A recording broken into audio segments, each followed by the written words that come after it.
पंढरीच्या वाटेवर असतानाच काळाचा घाला. श्रीगोंद्याच्या कोसे गव्हाण सोसायटीच्या माजी उपाध्यक्षांचा अपघाती मृत्यू. विठ्ठलाच्या दर्शनासाठी भक्तिभावाने वारीतून निघाले, पण काही किलोमीटरचं अंतर पार होताच काळाने त्यांना कायमचं हिरावून नेलं. अहिल्यानगर जिल्ह्यातील श्रीगोंदा तालुक्यातील कोसे गव्हाण गावावर शोककळा पसरवणारी ही घटना आहे. कोसे गव्हाण सेवा संस्थेचे उपाध्यक्ष आणि विद्यमान ग्रामपंचायत सदस्य 68 वर्षीय ज्ञानदेव अण्णा चव्हाण आषाढी एकादशीच्या निमित्ताने पंढरपूरला विठुरायाच्या दर्शनासाठी निघाले होते. मात्र गुरुवारी सकाळी सुमारे 7 वाजण्याच्या सुमारास झालेल्या भीषण रस्ता अपघातात त्यांचा दुर्दैवी मृत्यू झाला.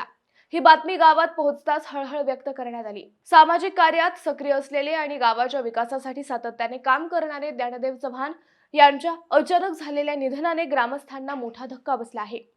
भक्तीचा प्रवास सुरू झाला होता, पण नियतीने तो अर्ध्यावर संपवला. या घटनेमुळे परिसरात शोकाचे वातावरण असून त्यांच्या कुटुंबियांवर दुःखाचा डोंगर कोसळला आहे.